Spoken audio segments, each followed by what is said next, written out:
Hello, I'm Monica Price and welcome to Cuppa TV. On today's show, I'm joined by Tallulah Eve Brown, a 21-year-old transgender model who has just been crowned Miss Transgender Birmingham, and a well-known singer-songwriter, Khalik, who has worked with many top musicians. He joins me today to perform songs from his new up-and-coming album.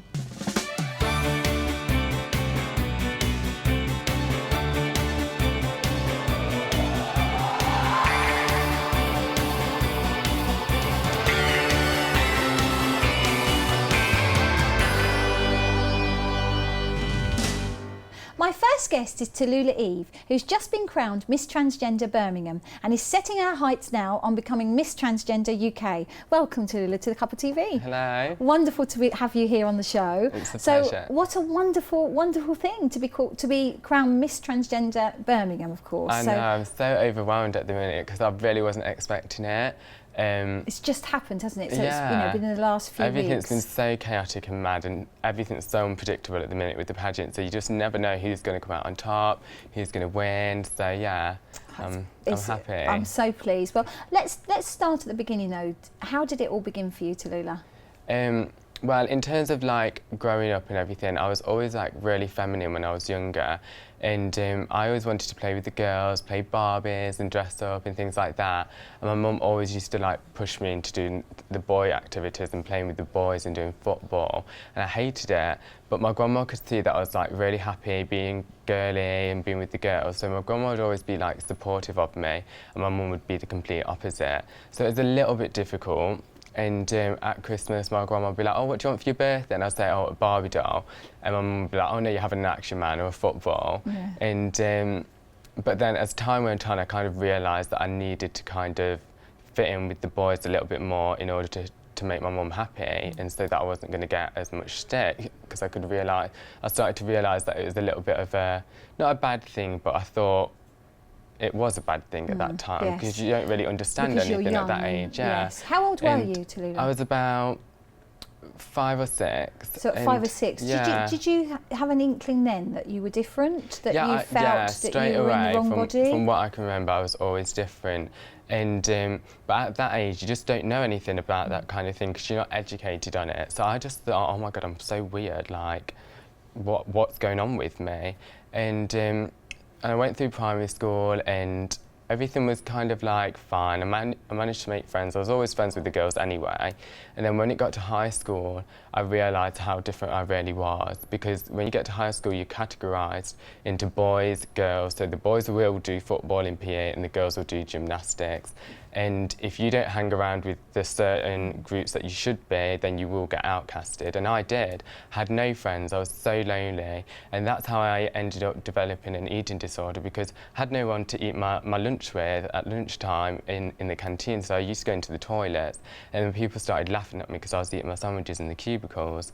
And so I just stopped eating altogether. And I think subconsciously that was my way of gaining control over something that I had no control with, if you know what I mean. So I had you use the food, if you like, as a way to that was control it. Yeah, it's controlling myself. And so then it was in year 8, so I would have been about 12. My mum found loads of sandwiches stuffed at the back of my wardrobe from where I was like trying to hide them from her. And she's like, "What's going on?" And I just burst into tears. I was like, "Mum, I've got no friends. Like, I just don't want to live anymore." And so my mum took me to a psychologist, and over time I started building my confidence again. I wasn't comfortable enough to embrace my feminine side like how I used to when I was a child, but I was starting to feel a little bit more confident. So I started making friends in like year 9, and obviously it was with the girls, because I've just never been comfortable around guys. Like, I just can't, be comfortable around them. And so I started making friends with the girls, and everyone started questioning my sexuality. They were like, because my name at the time was Aaron as a boy. I was going to ask you that. So it's Aaron as a boy. And everyone used to be like, "Aaron must be gay. Like, it's always hanging around with the girls. Like, it's never with the guys or anything like that." And so there was a lot of pressure on me to label myself as something, because I wasn't one of the guys that was getting with all the girls or playing football. And how old are you at this stage? I was like 13. About 13, yeah, 14. 13, 14, yeah. And I wasn't a geek, I wasn't anything like that, so there was a lot of pressure on me to fit a certain label.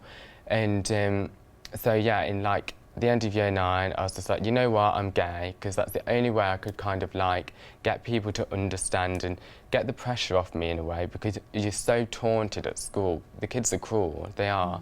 And so I came out as gay, and then everything was kind of all right for a bit, but I knew in my head that that wasn't it for me. Like, I knew that there was going to be a revelation at some point, yeah. And so after leaving high school, I went to college and I did art and design for 2 years, and I specialised in fashion, and I loved it because it was my way of being able to express my feelings creatively through the arts. And then I went on to do beauty therapy, and that's when I really started to find myself, because I was doing pedicures, manicures, things like that. And so then I started like experimenting with my look. I was dyeing my hair, growing my hair, wearing quite a lot of makeup, and people just kind of like in my hometown thought of me kind of as like a lady boy or whatever they call them. Do you know what I mean? And so a lot of people were talking about me in my hometown. I've always been the talk. I was always the talk of high school, because and how did that people make you feel? Yeah, like I just got on with it. It didn't bother me, if you know what I mean. But yeah, I started expressing myself a little bit more, and then it was on New Year's Eve in 2013, I said to my friend Jason, I was like, you know what, shall we go to the gay village in Birmingham and have a night out in drag? And he was like, yeah, let's do it. And I thought, oh my God, finally I can be like this woman that I've always wanted to be. And I thought, right, I need a name. And in my head, that was a way of kind of like weaning, is that the word, yes, weaning? Yes. Weaning Tallulah into Burton, basically, because people wouldn't have understood it any other way. So I thought I'll bring Tallulah out as like an alter ego. And so I went to a psychic, and the psychic said to me, she was like, I'm seeing this beautiful lady in in a dressing room with a mirror and loads of lights around her and loads of cameras around her. And she was like, this lady's name's Tallulah. She was like, do you know anyone called Tallulah? I was like, no. And she was like, She was like, I think this might be somebody that you're going to work with, because at the time I was a makeup artist. She's like, I think it's going to be someone that you're going to work with. And then she's like, actually no, it's going to be someone that you're going to become. She's like, you're going to become this person. And straight away I knew what she was on about. And as soon as she said the name Tallulah, I was like, that's my name. Like, I loved it straight away. So I stuck with that name. And for New Year's Eve, I created my alter ego, Queen Tallulah Fag. And I can't remember what Jason's was at the time. I think it was like Christy Rose. And we went out, and it was absolutely amazing. I had loads of photos, and everyone in Burton was like, oh, kind of thing. Like, nobody was really like horrible about it, but people were just kind of like, oh, okay, it must just be like acting. More accepting. Yeah. And then, and so then I was going out as Tallulah all the time. Well, kind of like Tallulah drag. I was going out like that all the time, and then eventually I just thought, you know what, I'm just going to tell people that this is what I'm going to become now, because this is what I do generally want. And so that's when I went to the Sun newspaper, and why did you decide to take it to the Sun? Well, I got approached by a journalist. The journalist said to me, oh, are you transgender? And I was like, yeah, I am, actually. I am transgender. And because at the time I was a little bit confused. I knew, obviously, I was becoming a woman in my head mentally. And but I hadn't like officially labelled myself as anything. And then when he was like, oh, are you transgender? I was like, yeah, I am. And he was like, do you want to do a story with the Sun? I was like, about what? And he was like, basically like telling your story and kind of like outing yourself because you're not out yet. I was like, you know what, sod it, I'm going to do it. So I did it, and at this point I hadn't told my mum. My mum didn't even like know about any of that. And I remember waking up one morning to like loads of messages on Facebook like, oh my God, you're in the Sun newspaper. I was like, oh my God, no, I need to like quickly like get out the house before my mum finds out. So I went to my grandma's, and I've always told my grandma everything. And my grandma was like, oh, you look good, you look really nice, like don't worry about it, you're just being you. If that's what makes you happy, then that's what makes you happy, and I'm happy to support you all the way. So my grandma was like really supportive about it. But my mum was a little bit like, oh my God, because everybody was saying like, is that really your son? Is that because of the publicity, do you think? Yeah. And so my mum had a really hard time like getting her head around it, because she struggled when I came out as gay. She struggled then, but she got her head around it. And then it was kind of like round 2 when I came out as transgender. She was like, oh my God, I can't go through this all again. And yeah, and then over time, like with the beauty pageant, it became easier for her, because she could see that everybody was so supportive, everyone was so loving towards me in my hometown and nationally as well in the press. And she kind of like started to get her head around it. And I think with it being so out there now in the media, you can watch documentaries about it all the time. You see it on the news, in the papers.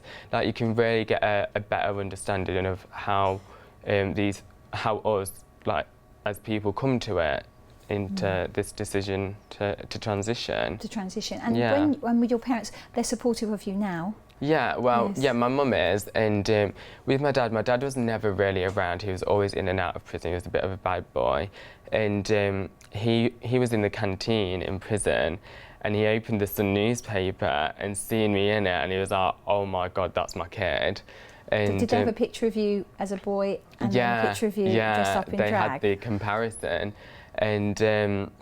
But it wasn't as a drag, this was me as transgender. This was the first photo shoot, the first real moment that I actually came out as transgender. And my dad rang me up straight away and he was like, you know what, if that's what you want, then I'm happy to support you. My dad was a lot more supportive than my mum, even though I've always like lived with my mum and everything. My dad was really supportive, but he's just one of those guys who doesn't really care about anything, nothing phases him. But yeah, my mum's slowly starting to get her head around it a lot more now, and yeah, she's supporting me. And I mean, have you got any siblings at all? Any I've got a younger brother who's 5 on my mum's side, and then I've got 3 brothers on my dad's side and 2 sisters. So I've got quite a lot of siblings. A nice little family. And what about, how do they feel about everything? Yeah, they love it. Yeah, especially my little sister. She's only 8, and yeah, she loves it. And she can still live at home? Yeah, I still live at home, yeah. So what do you find the most difficult? Because obviously it's been you've had an amazing story, but what do you find the most difficult out of all that you've gone through? What's been the most difficult time for you? The most difficult time? There's been quite a fair few. I think when I first started my transition just over a year ago, that was difficult because at the time, not only in my hometown, but I think across the world, there wasn't really anybody to look up to in terms of inspiration. Like, now we've got Caitlyn Jenner and Kelly Malone, but there wasn't really anyone to relate to, if you know what I mean. And I think that's why this beauty pageant is so important, because we're giving society role models, we're giving ourselves up as role models, people to look up to, do you know what I mean?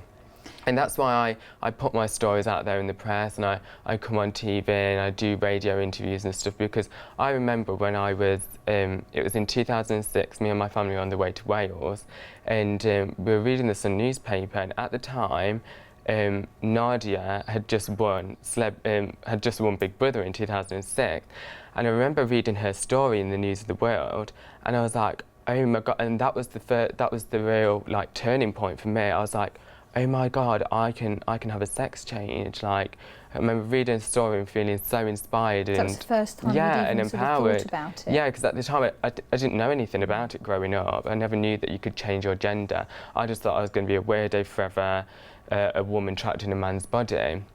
And then I read her story in the News of the World, and I just felt so empowered. I was like, oh my God, like this is me. And that's what I want for younger people. I want younger people to be able to read my stories, see me on TV, hear me on the radio, and think, oh my God, yeah, I can do that too, she can do it.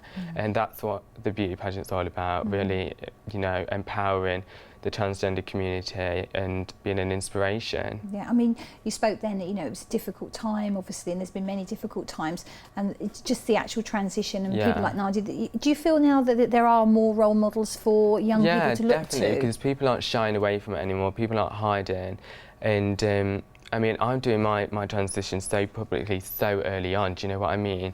Like, I've only had like 4 sessions of laser hair removal, and I've still got a massive lump on my throat. I've got no real boobs yet, so I'm very early on. I'm really putting my transition out there, whereas a lot of people would like to transition in peace and quiet. But I know it's helping people, and I get messages daily saying how much I've helped their children, I've helped them, and things like that, so it makes it all worthwhile. But I think the hardest part would be some of the stick I've got in the past. I mean, I've had bottles thrown at my head down the street, I was held at knife point when I was 18. You know, I've had some real difficult moments. Just because of who you were trying to be and who you wanted to be? Well, when I got held at knife point, it was more the case of, this is a straight guy and he had children, and he was in a relationship. I didn't know. And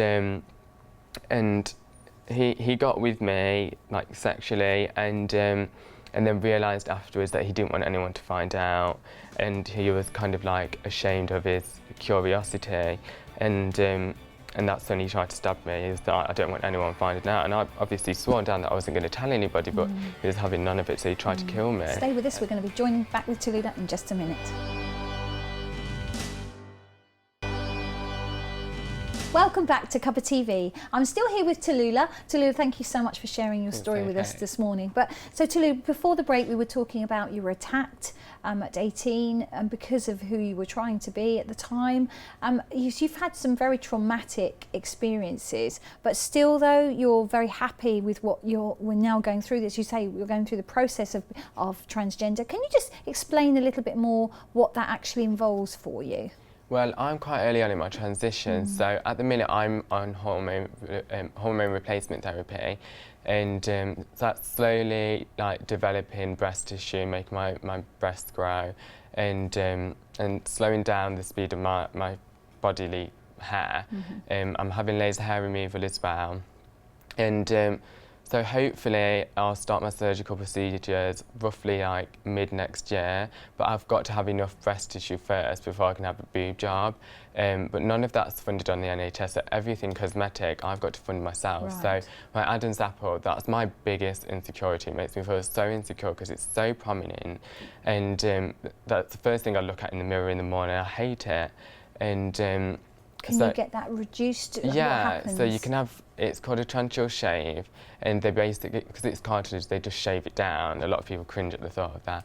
But yeah, they just shave it down, but that's like £2,500. So all this has to be funded by you? By myself, yeah. The only thing that the National Health Service fund is your hormones, 8 sessions of laser hair removal, and after 4 years of being on the waiting list, your vaginoplasty down below. So if you're on the waiting list, is there a whole set of people that look after you? Do you have counsellors that make sure you're going through the right process? Definitely. Like just before I went to, just before I did my story with the Sun newspaper, I went to my GP at the doctor's and I said, look, I've got gender dysphoria, and I want to become a woman, basically. And my doctor was kind of like, oh, okay, well, this isn't my area of specialty, so I'm just going to refer you to the Nottingham Gender Clinic. And so I got referred, and it took 6 months to get referred, but I finally got referred, and I had 3 assessments, and then I got accepted onto the Real Life Living programme. And that's where you live as a woman every day, after changing your name and everything for 2 years, and they monitor you every 3 months. So you go back for like a catch-up session. Every 3 months, they monitor your hormones, your blood levels, things like that. And to support you. Yeah, basically to support you. Because 2 years is a good time to really see that that's somebody's decision and that they're making the right choice.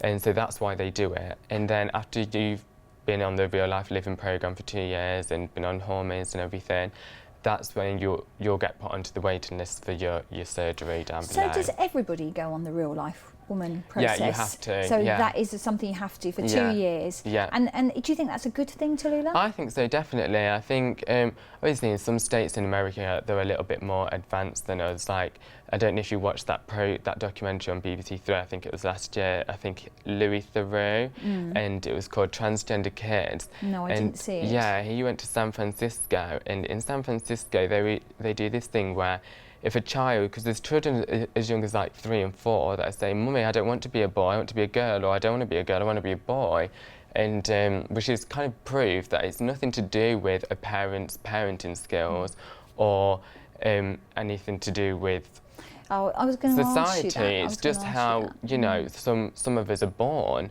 and so yeah, even at young ages, children are saying that they don't want to be that gender, and so in San Francisco, what they're doing is inserting blocker implants, and that stops your hormones from developing. So when you reach the age of 13, you won't go through puberty. So when you're around 18, you'll go back to your doctor and they'll say, "So what do you want then? Do you want us to take the blocker out and your male hormones will start as normal, or do you want to go on hormone replacement therapy and become your other gender role that you want to become?"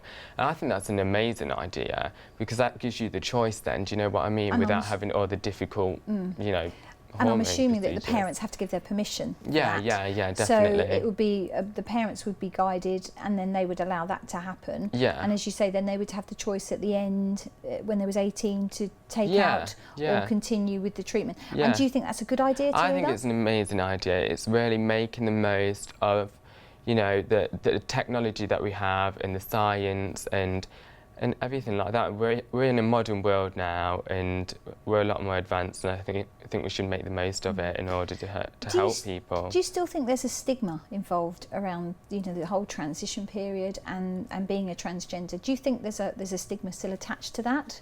Yeah, I think people are always going to be quite closed-minded to the issue, because I think it's one of those things where you're never going to really understand it unless you've been through it yourself. You can never really understand what it feels like to be trapped in a body. It's horrible, it's torture, and unless you've been through that, you'll never understand it. So obviously there are going to be quite a lot of closed-minded people that aren't going to get it and have narrow-minded views on it, but you know, it's a modern world now. There's so many things happening in the world. This really isn't that much of a big issue as it should be to some people. Like, some people generally like transphobic and hate it, and I just don't get it. How can they change? How can people's views change, do you think, Tallulah? And what would you like to do to make changes? I think because obviously the transgender like society and community hasn't really been like around publicly for that long. So I think over time, with everybody seeing like people like myself becoming genuinely happy and doing well for ourselves, I think that will change the mindsets of other people. And I think, you know what, they're just normal people, there's nothing wrong with them, they were just born in the wrong body and they're just changing that to make themselves happy, you know. And it's kind of like having, you know, if you're a size 8 shoe and you've got and bought a size 9 pair of shoes, they're going to be uncomfortable, they're going to be slipping off, they're going to cause you pain. So you're going to change it, just like your gender, do you know what I mean? If you're not comfortable being that role, that gender role, or that body that you're in, you're going to change it. And what would you like to do personally, too? Obviously, you're here today with us, which is wonderful. You've come on the show to tell your story. And I know you've said that you want to enlighten others and empower others. Definitely. Is that what you'd like to continue to do so? Yeah, definitely. I mean, I want to continue with my modelling. But yes, because you're a model at the moment. Let's talk about that. So, you know, you've come through this quite traumatic experience, and you're now modelling, of course, and you're working, and you've just won the title. Yeah, I'm a very busy person. Yes. Like, I work at Topshop, and then I'm a supervisor of a bar restaurant in my hometown, and then obviously I'm Miss Transgender Birmingham. Yes. So what does that involve now? You've got that title. What does that involve? So I'm basically an ambassador for the transgender community in Birmingham, and raising awareness. I'm responsible for all of that now, and so I'm just going to really push the boat and really, you know, try and make Birmingham proud of of the transgender community. And there is a Miss Transgender UK coming up towards the end of September. Yeah. So that's going to be held in London. So yeah, that's the final. And then you're automatically entered into that, are you? Is that how it goes? Yeah, because I've won my region. So you're automatically entered into the UK? Yeah, so all the winners from each region will be in the final in London on the 27th of September at the Egg Club. And the winner will get £5,000. So it's ideal because it helps, you know, fund that individual's, you know, surgery or whatever, or they can donate it to charity of their choice or whatever like that. And so they win £5,000 and the title of Miss Transgender UK. And obviously you're looking to enter that and win it. Yeah. So what would you do if you won it, Tallulah? Just continue doing what I'm doing at the minute, you know, putting myself out there, sharing my story, helping younger people.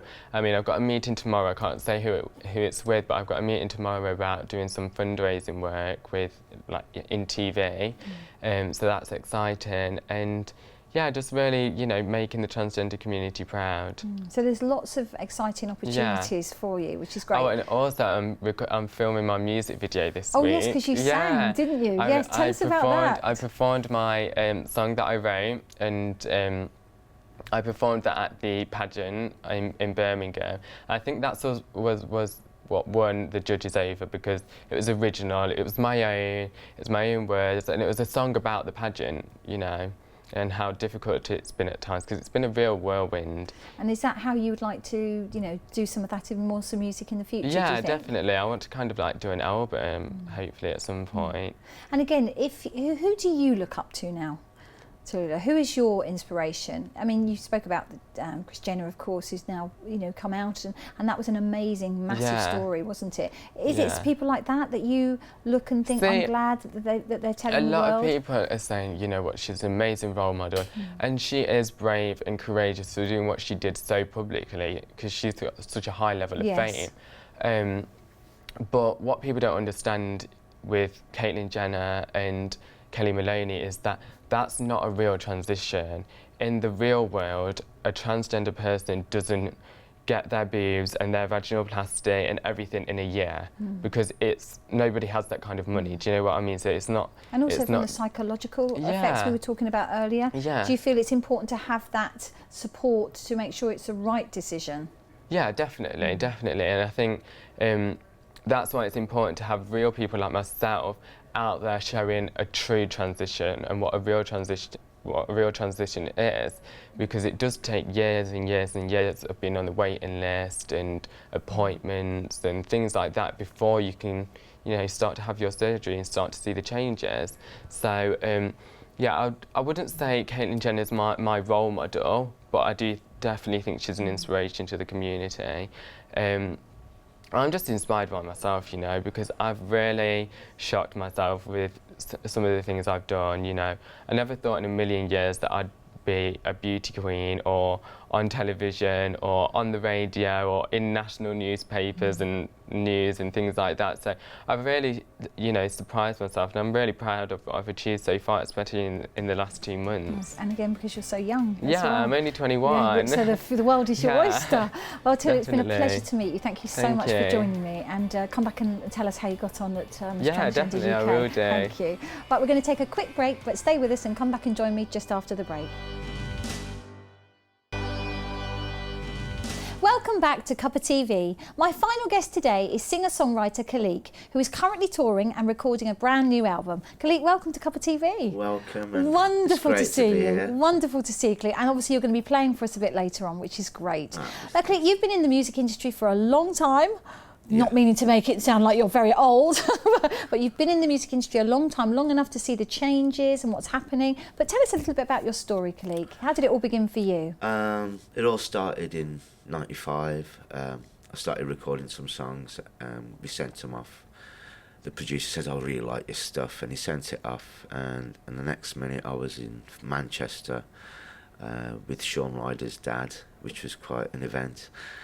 Because I was a little lad from a little town in the Midlands, and I'd never been to like the city sort of thing, so that was quite mad. And then I got a record deal with Factory Records, Tony Wilson's label, and it all started from there. And really, with all the ups and downs and whatever's gone on, I've never looked back. I've just carried on.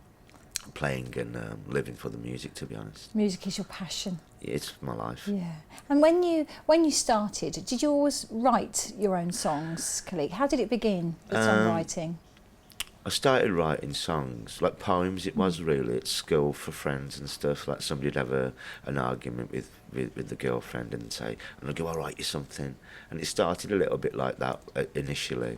And then I started writing stuff when I was a kid about problems and issues and things that I was dealing with. And it started from there when I was about 13. And did that help you? Did that help you when you were going through, your sort of teenage years? Did that help you being able to write everything down? Yeah, because I grew up, obviously I'm Asian, so I grew up in an Asian household, and it's a Western society, so we had two different cultures, which was hard to understand which one to become and which one should be first and second. So I made a decision when I was young to blend the two together and make it something beautiful, and that's what I did, and music helped me do that, because at first I used to be a very, very angry child, and I couldn't understand anything. And my brother said, instead of using your fists to sort out a solution or whatever, he said, channel it into music, because you love music. And that was it. From that day on, I just carried on playing music. And when did you learn to play the guitar? I started when I was 13. So about the same time then? Yeah, so it's been quite a long time. And is this one of your precious guitars that you're holding now? Is this the first time I got a record deal, and you get the check and stuff. Yes. And the first time I'd ever seen that much money. So I thought, you don't know what's going to happen. So straight away, when it cleared, I went to the shop in Birmingham and looked around and tried loads of different guitars and ended up buying this one. So I've had this one now 20 years, I think it is. So 19 years, 20 So it's years. seen a lot of gigs and a lot of songs for you. Yeah, it's seen a lot of stress. And when you write now, Khalid, do you still write, sort of in poetry style, or how do you write now your songs? My songs are kind of weird, because they seem to be sent, not from a higher force, but they're just, to me, there seems to be songs everywhere. And for some reason, I'm lucky, one of those lucky few who taps into a whole song, and I just put my name on the end of it. So basically, that's how, it's all about my life, and it's all about the people I've met and struggles. Yeah, so it's experiences that you experience on a day-to-day basis. But I don't sit there and think, oh, this is going to be in A minor, and I'm going to use this chord, and I'm going to do. My songs flow, and everything I do has to mean something to me and to the audience. And it has to take them on a journey, and that journey, they should leave everything that they are there and go off on this musical thing and come back and go, wow, that was special. That's what my music's about, and that's what I'm about with my music. So it's an escape, really. And what about your family? Were your family supportive? Yeah, there was always, mum and dad was always supportive. They did want me to be a doctor, and obviously, the typical great careers, but it wasn't for me. My brother became a pharmacist, my other brother's a lecturer, my sister's a lawyer. So you're the creative. But they're all creative, though. Yes. They're all into music still and play instruments and that. But I just wanted to totally dedicate myself to music. And my younger brother, Sid Kalik, is an up-and-coming songwriter. He's on the same kind of path as myself. So you've said a really good community feel there, lovely. as well as and your fans. I mean, you've been established. You're an established musician, so you've got a very loyal fan base. Yeah. And how are they important to you? And how do they react to your new music? We played yesterday at the John Brooks Mini Fest, which was it's a lovely event, and John from the Charlatans had passed away. So it was a very special event for me, because he was a friend of mine, and there's a lot of bands there that we all knew. And to play to, half the crowd must have known me, but the other half I haven't been playing out for a while because I've not been very well. So as we played, to win the crowd over and get a connection, because with my music it's about all of us becoming one. So you don't have to know me, but once we start playing, everybody in the crowd feels a vibe, and that vibe is it's catapulted to each other, and before you know it, it becomes a whole thing, and that's and that happened yesterday, and touch wood, it happens nearly every gig we do. Well, let's have a tune from you now, Khalid. So what would you like us to hear? I off the new album, which is going to be called Songbird, Okay. Looking for a Rainbow. Tell us about that. Tell us a little bit about that song before you play it. The song I wrote in jam nights that we used to do on a Monday night at the Brown Lion in Birmingham with Andy Bennett from Ocean Colour Scene. And they were great nights, and we made the Monday night become the Friday night. Everybody loved it.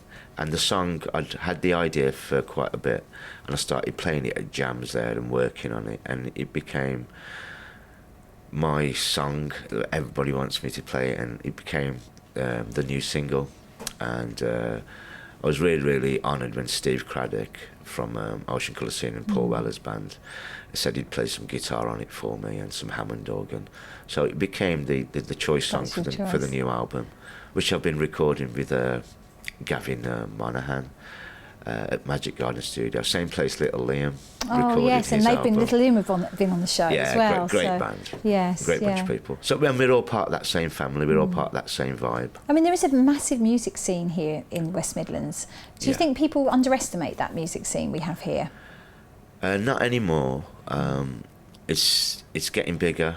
There's a lot of interest in the scene in Birmingham and the West Midlands. I've been at the forefront of that with a lot of my friends and a lot of other musicians and songwriters. And there's a lot of talent out there, and the talent's making a name for itself. People are coming from far afield to come and watch bands play in Birmingham, and it's got that cool name associated to again, because it's basically a scene, and that scene, and they only happen after a certain amount of time. It's started happening again, and it's gathering some momentum. Fantastic. And I'm glad to be part of it. Wonderful. Well, let's hear your new single then, Songbird. Do you want me to do Songbird? Yes, do Songbird. That'd be lovely.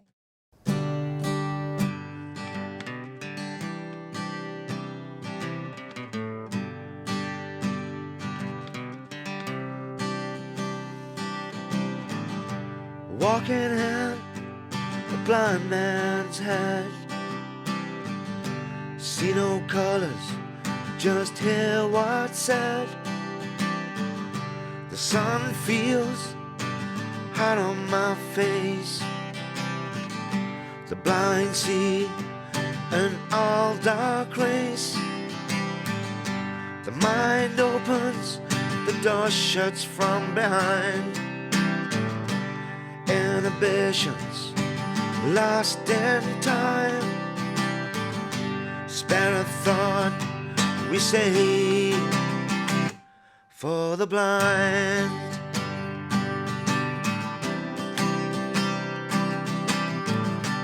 Walking on a blind man's head, see no colours, just hear what's said.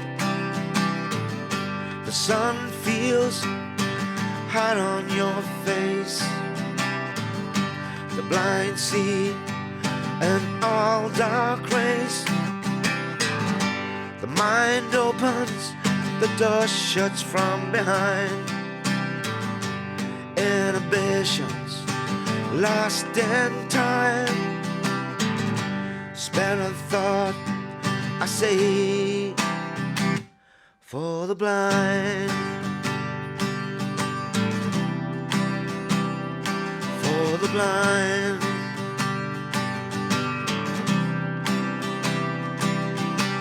Walk becomes a run, shade into the sun. The shy learn to fly, the meek becomes strong. The wrong becomes right, the truth becomes a light in a blind man's world. In this blind man's world, walk becomes a run, shade into the sun. The shy learn to fly, the meek becomes strong. The wrong becomes a right, the truth becomes a light in a blind man's world.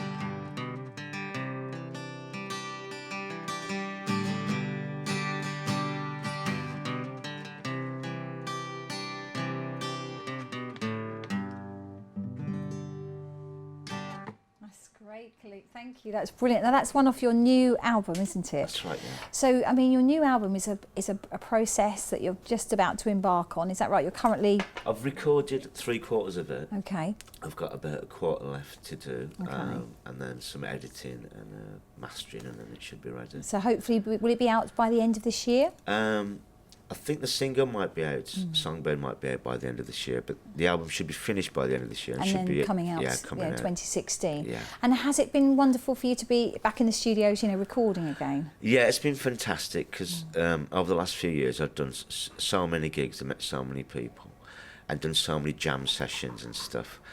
And on this album I wanted all those fantastic players to be on it, and I've been such a lucky person to have some of the best musicians about in this country on this album. Some of the best trumpet players and guitarists and bass players, and it's and that's been really important for you, obviously, yeah, to get the right it's been great. sound Yeah, as well. and just to be able to phone somebody up and say, "Hi, I'm recording my album. Would you?" Oh God, we'd love to. And they get in, and you've got their vibe and that special magic that they put on the album. And sometimes you have 2 or 3 people on an album who put that onto the album. I've been lucky because on this album I've probably got about 22 different people who've worked and played songs for me on this recording. It's a very, very special recording. Would you say this was one of your best ones? It's the best one I probably can ever do. It's so good, I don't even think it's me. I listen to it and it's up there with Van Morrison and people like that, and it's... Why do you I think can't that really is, listen Khalid? to it, to be honest, because when I Really? listen to it, no, it's really special. And Is that because you just feel you're in the right place at the right time now? Is it for a musician? Do you continually sort of go down the path of creativity, and then suddenly you just have, it's like a singer-songwriter who writes that one-hit wonder? Did you find now with this album you've written something that actually could be very big? People are saying on my previous albums there's been a lot of tracks that, in my opinion, a lot of people's opinion, could have been very, very big, and they will get to the level that they're supposed to get to.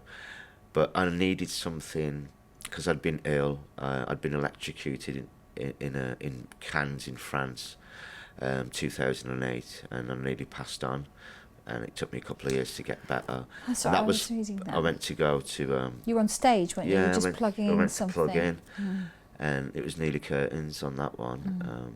Did that change the way that you thought about life and your music and how much it meant to you? Yeah, it did, because I didn't think I was going to survive, and apparently people who have that much of an electric shock at what had happened to me don't survive.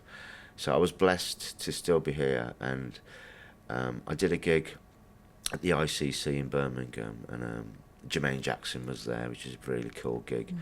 And when I was playing, I forgot my lyrics, and I looked over to the one side and I saw myself looking at myself, telling me my lyrics. And that was after being electrocuted, and I had to stop playing after that day for quite a while to get better. And I realised it was a form of like astral projection.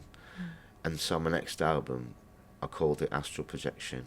So the electrocution and going one way and coming back was the birth of the new album.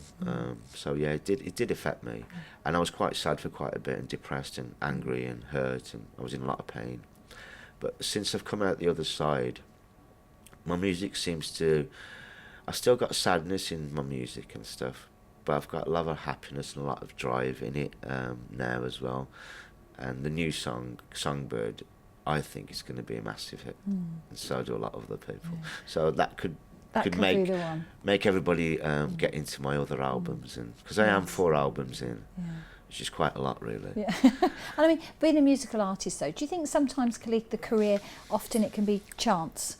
Sometimes you just meet the right person in the right place, be in the right yourself, be in the right place at the right time. Yeah. Do you think that's It is very much, part of your industry, really? It is, and it's a great industry, but at the same time it's a wild industry. You don't expect... it's not like going to university, coming out with a degree and going for the interview and getting a job. Because each job, it's your own job, and people try to manipulate you, and people try to help you, and you've got to try to work out who's good and who's bad. And it's not very easy when you're opening out basically your soul with your songs. It's very an intimate thing, and sometimes at that point, most musicians are vulnerable, and the industry takes a toll on those type of people, and I have been one of those, and now I'm a lot stronger. I understand the industry. I started back in the day with Sean Ryder's dad as my manager, and he was an impeccable, great bloke. So he taught me a lot of things and what to watch out for. And I've been on the journey for 20 years now, and so it's a long journey. It's a great journey. Great journey. Well, can you play us a little bit of Songbird? Yeah. Can you try? I know you're suffering today, aren't you? So yeah, I tell you what, just give it maybe a little instrumental. Okay, and I'll maybe give you the first verse or something. Just the first verse would be wonderful. Okay, just to give people a little taste of what's to come.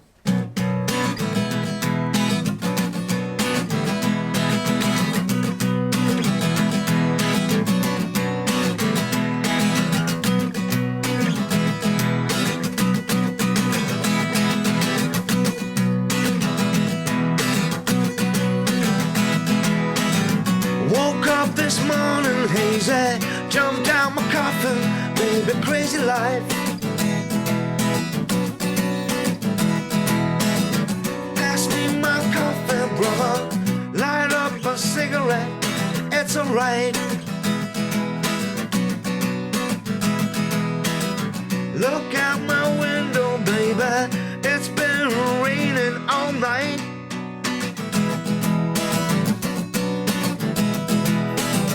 Pass me my jacket, brother, looks like I'm going outside.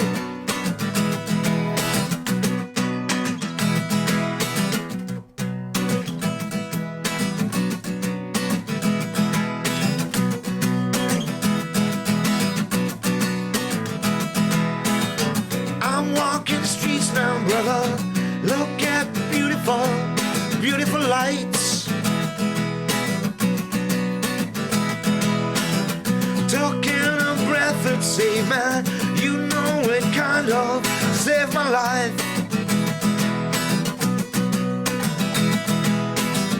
I spoke to vultures, brother, they said to show me how to fly in the morning light. You know they lied to me, baby, they stole my dreams and ate them alive.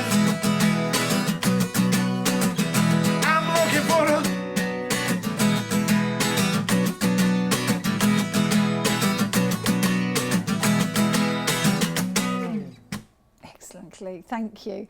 I mean, again, a very powerful song. So you wrote that, and you know this part of your new album. So how many songs are going to be on the album now? I'm looking about 12 to maybe 15. Fantastic, brilliant. Well, you must come back again and join us and tell us how you're getting fantastic. on. Love to see you, and good luck with it, because obviously it's a new album that means a lot to you. Thank you ever so much, Monica. Yeah, it's wonderful to see you. Thank you so much. On.